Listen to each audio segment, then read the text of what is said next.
This is Varus welcoming you to another fantastic game of Age of Empires 2, where we're going to take an old school strategy, the Byzantine Trash Rush, and supercharge it with a Fishboom. As you can see, our opponent, player 1, Brower, playing as the Goths, has just gotten started doing some laming near our base.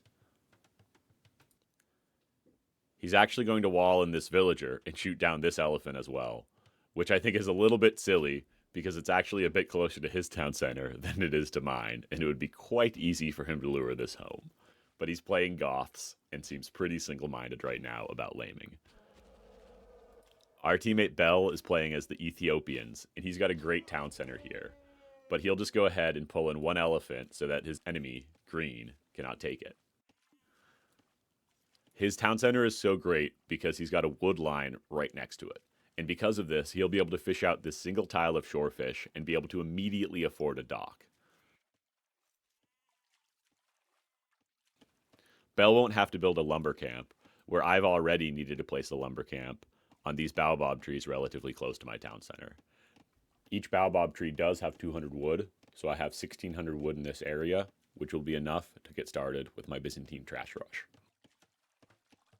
But it's not a ton of wood, and it's much better to have a wood line like this right next to your town center, whereas ours is pretty sparse. We're going to take a similar approach as Bell here, and we're going to fish out this single tile of shorefish in our pond, and we're also going to bring in an elephant. It's quite important to bring in an elephant relatively early in your Fishboom builds, and you're going to need more hunt in total, because for the most part, we want to save the shorefish in our pond for the fishing ships. I really should be focusing down this single tile of shorefish, but I don't really have enough wood for a dock and a fishing ship yet, so it doesn't matter too much, but my build is definitely imperfect. Bell, for his part, is already getting his dock up, and because he's got this great wood line, he'll be able to immediately start producing fish and get a nice eco lead in this game. Player 3's actually come out to this pond, which is closer to Bell's TC than it is to his, and it would probably make more sense for him to take this one. We do deplete that tile of shorefish, and now we're getting our dock up as well. And as I mentioned, we're just a little bit behind. We should have this up already so that we can be spending this 80 wood on a fishing ship. This isn't just Bell having a better starting position in order to get his dock up quickly. It's also a slight delay in my build, but we're still in really strong positions, the both of us. And as you can see, Bill's got 7 on wood, which is pretty standard for a Fishboom play, because 6 on wood will allow you to produce a fishing ship consistently and make the houses that you need as well, where my approach of only 4 on wood won't allow me to consistently produce fish, but I'll be able to get up to the feudal age relatively quickly by keeping my focus on hunt under my TC rather than wood and fishing eco. Because I've got this massive pond and the fishing ships can actually cross this sandbar, I have access to more than the standard 600 fish across the 3 tiles in one pond, and I'll go ahead and focus down this shorefish so that when the fishing ships want to cross to the other pond, it won't be blocked by fishing ships eating this shorefish. You normally shouldn't have villagers using the shorefish in the pond that you want to collect with your fishing ships, but it's okay here because I have 1,400 food in this pond, whereas in a standard pond like Bell's, you're only going to have 600 food for your fishing ships. So it's really important to not collect that food.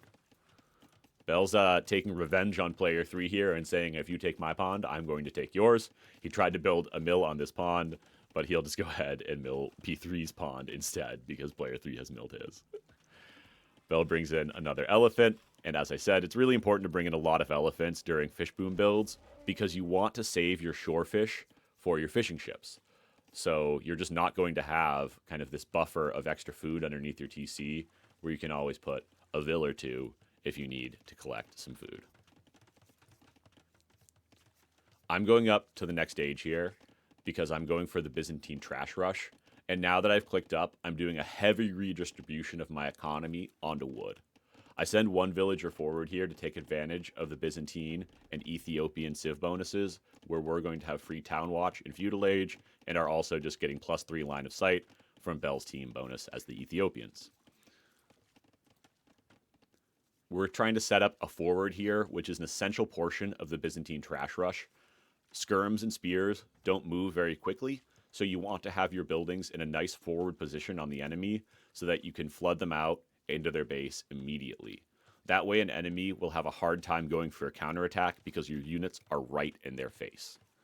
You can see that player 1 and my production will be very close to each other's, but as long as I'm able to produce more units, which should be no problem as the Byzantines with a bigger economy than player 1 because of my Fishboom, so I should just be able to push right through his base. I'll come out and move to this wood line because my starting wood line was not great, and I've only got 149 wood right now because this is quite a tight build, so I'm not able to build this range quite yet. But putting the range right here, kind of in the middle of player 1's base, allows me to flood archers right towards his wood line, and it will also allow me to loop units around this side of his base. Again, because of the Byzantine civilization bonus, I've got great vision on these outposts, and I'm immediately able to see that he goes for a stable.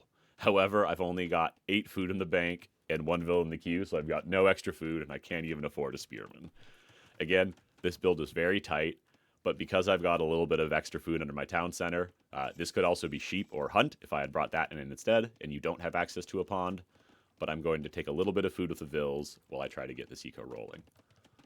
I'm not able to afford a skirm because it's too costly on food to start, but I'm really okay with producing an archer because it does a bit more damage to villagers, and getting fletching isn't super important at this stage because I know that the enemy isn't going for ranged units. My skirms won't actually do more damage to loomed villagers or to cavalry when they don't have fletching versus when they have fletching, so there's really no reason to get fletching at this stage, though it's still quite a good upgrade just for the range. Player 1 takes a little bit of damage on this scout, or a ton of damage on this scout, I really should say, as it's down to 1 HP, and my units will loop immediately toward P1's wood line. This is really the benefit of these forward production buildings and allows me to pressure him immediately and forces a strong reaction. We'll see that he's going for a tower. These units don't have a lot of killing power at this stage, so building it with all of his wood villagers is maybe a little bit of an overreaction, but we go ahead and try to loop to the other side of his base. We run in the town center and take some chip damage on the spearmen and on our archers, but our military does survive, and we'll just continue to try to loop around in this direction now that we know that P1 is safe on his wood line. Again, our Civ bonus allows us to have a ton of vision of player 1's movements, and we're fortunate enough to just kind of track this army even though we lost it temporarily, but we're continuing to take map control here, and P1 is trying to defend, but our army is simply better. We're both going for incredibly cheap spearmen as the Goths and as the Byzantines, but my archers and skirms should be able to poke down his spears without taking any damage, which will allow me to take trades with the spears against the scouts. A common reaction against the trash rush is to send your villagers, because the trash counters the spears, and it also counters the scouts. But the vills don't take much damage from these units, so he'll go ahead and try to dive the spears with the vills to take these units out and free up the scouts to dive on the ranged units. But as long as we kind of micro the spears away consistently, he's going to have a hard time doing this. And even though the scouts do get on top of the skirms temporarily here, we just shift the units over, and we kind of stay in a safe position. He loses his first villager because although these units don't do a ton of damage to vills, he's been in the fight for a while, and these vills are in a lot of danger now that their HP is going down. A second villager falls, and you can see that 2 of these vills are very low on HP, and it looks like he'll lose another one, and another, while the 5th will get away. We've now got 4 eco kills against player 1. We're both feudal locked, and we have 8 villagers more than him, or 8 eco more than him, because we've added fishing eco as well. We've probably got some idle TC time in this game. You can see that we've got 1:32, but it's really okay because we've got 8 fishing ships out, and we'll start to get these trapped as well, and trapped fishing ships are a bit faster than farms, so this is a really powerful eco. Once the shorefish runs out, we'll need to get these trapped ASAP, but we should be able to, as we've got a lot of villagers on wood now. P1's looping around with the scouts, and I've actually lost them, though I am trying to build an outpost right on top of where they're killing me right now, so this villager will go down, and player 1 does a great job of separating the scouts so that I don't have time to react in both places, and he gets down he gets onto my gold villagers as well. I lose a vill here, and I'll surely lose more villagers here to the scout rush. But because these scouts don't have any upgrades yet, they're not doing a ton of damage, and they've taken down 3 villagers so far, but they retreat from the spear and skirm coming. They probably could have held this area a little bit longer, but we do have a few more units backing it up.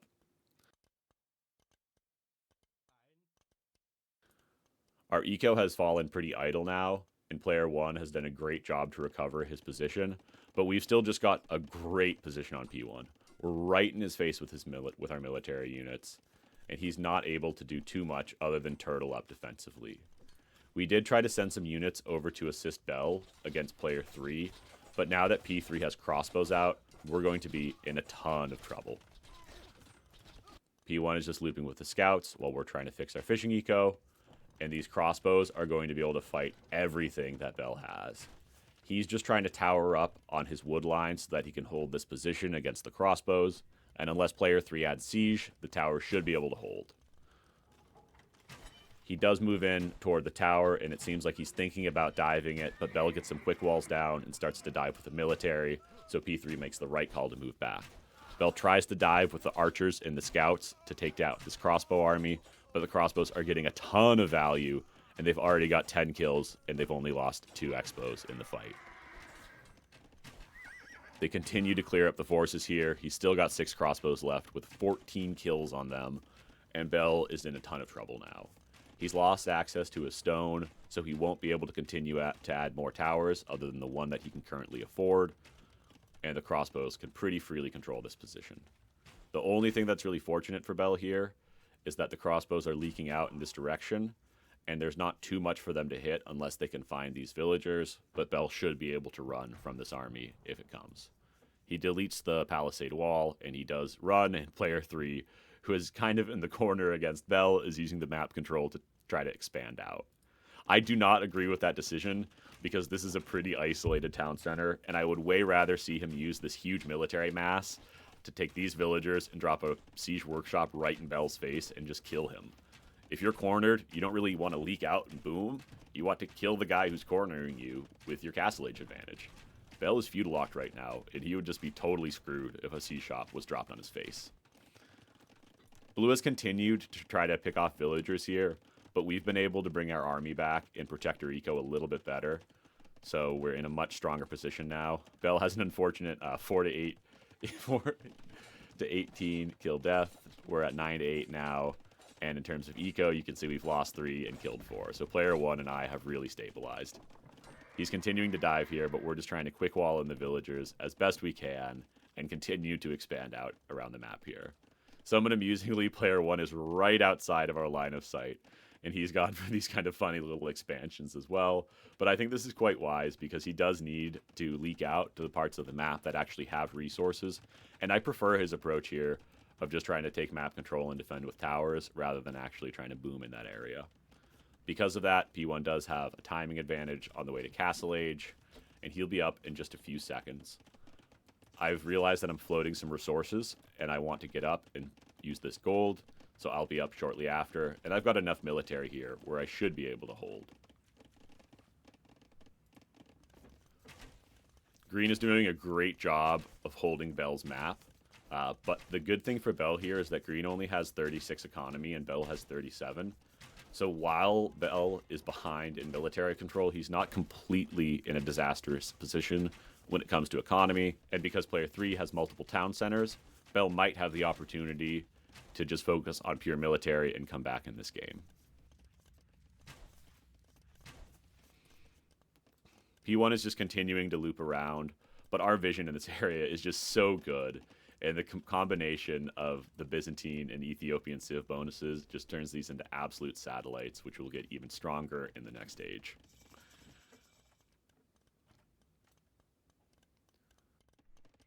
Bell hits Castle Age and immediately forces down a siege workshop.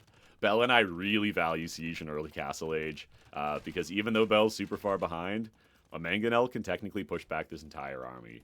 So he'll just try to produce a Mangonel and get some good trades against the archers.